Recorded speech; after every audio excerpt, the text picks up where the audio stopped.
উত্তরার ঘটনাকে কেন্দ্র করে যে ধরনের মব বা যে ধরনের বিশৃঙ্খল পরিস্থিতির সৃষ্টি হয়েছে, সেখানে উনি মনে করছেন যে এখানে ফ্যাসিবাদের কোনো একটা ষড়যন্ত্র থাকতে পারে। সে ব্যাপারে যাতে আমরা সচেতন থাকি, আমরা যাতে ঐক্যবদ্ধ থাকি। তো আজকের আলোচনায় আমরা যে কথাগুলো বলেছি, বেসিক্যালি প্রথমত আমরা এবি পার্টির পক্ষ থেকে যে কথা বলেছি সেটাকে দুই ভাগে আমরা ভাগ করেছি। একটা হচ্ছে পর্যবেক্ষণ ও সমালোচনা, আর একটা হচ্ছে পরামর্শ। তো পর্যবেক্ষণ হিসেবে আমরা বলেছি যে আমাদের যে জাতীয় ঐক্যটা হওয়া দরকার ছিল, আমরা যে বিপদের মধ্যে ছিলাম শেখ হাসিনার আমলে, শেখ হাসিনার পতনের পরে আমরা দুই ভাগে ভাগ হয়ে গেছি।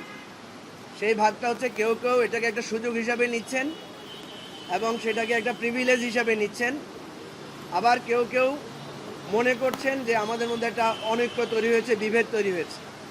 এই বিভেদের পেছনে সরকারের একটা দায় আছে, সেটা আমরা ওনাকে উল্লেখ করেছি যে শুরু থেকে আপনারা এই বিভেদটা দূর করতে পারতেন।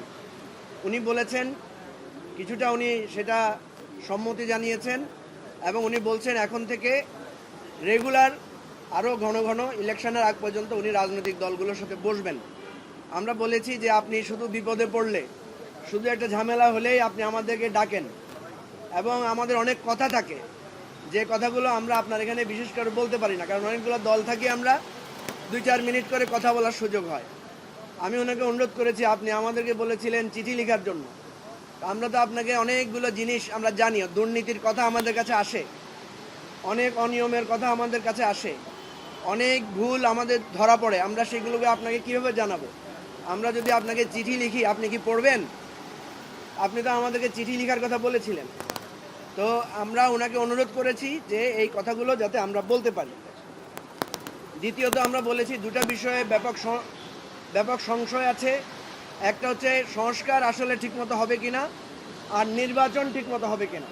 তো এই দুইটা বিষয় আপনাকে দূর করতে হবে, এবং দূর করার জন্য যেটা দরকার, অনেক রাজনৈতিক দল সেখানে সমালোচনা করেছেন যে সরকারের নানা বিমাতাসুলভ আচরণের কথা বলেছেন। কেউ কেউ বলেছেন যে আপনি কোনো রাজনৈতিক দলকে প্রোটোকল দিচ্ছেন, কোনো রাজনৈতিক দল সরকারি সুবিধা পাচ্ছে, আর আমরা অনেক রাজনৈতিক দল আছে, আমরা কোথাও যাচ্ছি, চলছি, ফিরছি, আমাদের কোনো সরকারের সে ধরনের কোনো আমরা প্রোটোকলের কথাও আমরা বলছি না। তো এই বিষয়গুলো এসেছে, গোপালগঞ্জের ঘটনাও সেখানে আমরা তুলে ধরেছি। আমরা স্পেশালি বলেছি যে সরকার দুর্বল সরকার বলে মনে হচ্ছে আমাদের কাছে, কারণ কখনো মনে হয় সরকার একটা কঠিন সিদ্ধান্ত নিতে পারে না। কঠিন বলতে আমরা কঠোরতার কথা বলছি না, আমরা বলছি যে এখন পর্যন্ত এই সরকার কাউকে বহিষ্কার করেছে, কোনো উপদেষ্টার ব্যাপারে পদক্ষেপ নিয়েছে, সে ধরনের কোনো ব্যাপার নাই। যখনই ঘেরাও হয়, যখনই সচিবালয় ঘেরাও হয় বা যমুনা ঘেরাও হয়, তখনই শুধুমাত্র সরকার নড়ে চড়ে বসে। তো এই জায়গাটা আমরা সরকারের ব্যর্থতা বা দুর্বলতা হিসেবে আমরা তুলে ধরার চেষ্টা করেছি। আমরা বলেছি যে এটা খুব দুঃখজনক যে সরকারের ক্রেডিবিলিটি এখন অনেক কমে গেছে, এবং এর উদাহরণ হিসেবে আমরা বলেছি দুইটা ঘটনা। একটা হচ্ছে কালকে উপদেষ্টারা 9 ঘন্টা আটকা ছিলেন মাইলস্টোন কলেজে। এর মানে হচ্ছে যে জনগণের ক্ষোভ উপদেষ্টাদের প্রতি তৈরি হয়েছে। এর আগেও আমরা দেখেছি এখানে যমুনায় একজন উপদেষ্টাকে বোতল নিক্ষেপ করা হয়েছে, সেটাকেও আমরা মনে করছি একটা ক্ষোভের বহিঃপ্রকাশ। ঠিক তেমনিভাবে আমরা বলেছি রাজনৈতিক দল হিসেবে আমরা যারা আছি, আমরা যারা গণ অভ্যুত্থানের অংশীদার, আমাদের গ্রহণযোগ্যতাও কমেছে। আমরা এখন বিভিন্ন টক শোতে রাজনৈতিক আলোচনায় অনেক প্রশ্ন হয় যেগুলোর আমরা জবাব দিতে পারি না। আমরা যে বাংলাদেশ 2.0 বা বাংলাদেশ একটা নতুন বন্দোবস্তর কথা বলি, অনেকে আমাদেরকে মুচকি হেসে বলে এটাই কি আপনাদের রাজনৈতিক বন্দোবস্ত? ঠিক তেমনিভাবে আমাদের ছাত্র আন্দোলনের যারা প্রধান নেতৃত্ব ছিলেন, যে সমস্ত ছাত্র নেতারা, তারাও এখন আস্তে আস্তে ক্রেডিবিলিটি হারিয়েছেন। আমরা আগে দেখতাম যে কোনো সংকট হলে আমরা দেখতাম সার্জিস আলম, হাসনাত বা এই ধরনের যারা মানে কি ফিগার ছিল, তারা গেলে সমাধান হতো। এখন আমরা দেখি না যে ছাত্রনেতারা এই ধরনের সিচুয়েশনে দৌড়ে যাচ্ছেন। কেন যাচ্ছেন না? তার কারণ হচ্ছে যে তাদের সেই গ্রহণযোগ্যতা কমেছে এবং বিভিন্ন জায়গায় আমরা দেখছি যে তাদেরকে নিয়ে নানা ধরনের স্লোগানও হচ্ছে। তো এটা আমাদের কারোর জন্য কাঙ্ক্ষিত না। আমরা মাননীয় প্রধান উপদেষ্টাকে বলেছি যে আপনার এই জায়গাটা আমাদেরকে আপনি বিবেচনা করবেন। আরেকটা বিষয় আমরা বলেছি যে আমাদের উপদেষ্টারা যে মন্ত্রণালয়ের দায়িত্বে আছেন ওনারা কেউ ওনাদের মন্ত্রণালয়ের বিস্তারিত কোনো ব্রিফিং করেন না। সব ব্রিফিং আমরা দেখি প্রধান উপদেষ্টার প্রেস উইং এই ব্রিফিংগুলো করেন, ওনাদের কাছ থেকে আমরা তথ্যগুলো পাই। আমরা অনুরোধ করেছি যাতে উপদেষ্টারা তার যার মন্ত্রণালয়ের জবাবদিহি এবং ওনাদের কার্যক্রমের বিষয়টা ওনারা আমাদেরকে তুলে ধরেন।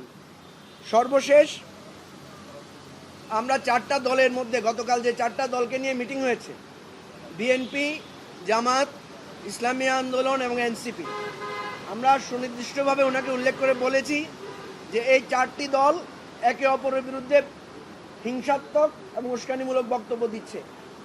এটা একটা গণতান্ত্রিক অধিকার, কোনো সন্দেহ নাই, কিন্তু এই উস্কানিমূলক বক্তব্যের মাধ্যমে টেন্স ক্রিয়েট হচ্ছে। এই টেন্স যদি ক্রিয়েটেড হয় তাহলে আমাদের নির্বাচন সুষ্ঠুভাবে করার সংশয় দেখা দিবে। আমি ব্যক্তিগতভাবে ওনাকে অনুরোধ করেছি যদি আপনি আমাদের সংস্কারও ভালো মতো করতে না পারেন, যদি নির্বাচনও আপনাকে দিয়ে একটা ভালো নির্বাচন না হয়, তাহলে অনুরোধ করব আপনি দায়িত্ব থেকে অব্যাহতি নিয়ে চলে আসেন। আমরা যারা সংস্কার চাই, আমরা যারা নতুন বাংলাদেশের অভিপ্রায় চাই, যে অথরিটির আন্ডারে ইলেকশন হবে আমরা আপনাকে সামনে রেখে সেটার দাবিতে ইলেকশন করতে চাই। এইরকম একটা অনুরোধে ওনাকে আমি সর্বশেষ করেছি। মোটামুটি আলোচনা যতটুকু হয়েছে উনি আমাদেরকে নিশ্চয়তা দিয়েছেন সামনে থেকে উনি আরও রিপিটেডলি আমাদের সাথে বসবেন। আমরা আরেকটা কথা ওনাকে বলেছি ব্যক্তিগতভাবে, সেটা হচ্ছে এই যে জুলাই অভ্যুত্থান উদযাপন যেটা হচ্ছে, সেই জুলাই অভ্যুত্থান উদযাপনে কিন্তু রাজনৈতিক দলগুলোকে কোথাও সম্পৃক্ত করা হয় নাই। উনি এটা শুনে একটু অবাক হয়েছেন, উনি বলেছেন এটা তো হওয়ার কথা না। আমি অনুরোধ করেছি যে আগামী 5ই আগস্ট যদি সম্ভব হয় আপনি সকল রাজনৈতিক দলগুলোকে নিয়ে একটা সমাবেশ করেন, সভা করেন, সবার কথা কিছুটা হলে শোনেন। মোটামুটি এই ছিল আজকের এবি পার্টির পক্ষ থেকে আলোচনা এবং ওনার পক্ষ থেকে বক্তব্য। আমার কথা আমি শেষ করছি। খোদা হাফেজ। আমরা মাইলস্টোনে যে ঘটনা ঘটেছে সেটার ব্যাপারেও অনেক আলোচনা হয়েছে এবং ব্যবস্থাগুলো ওনারা নেবেন এই আশ্বাস দিয়েছেন। ধন্যবাদ।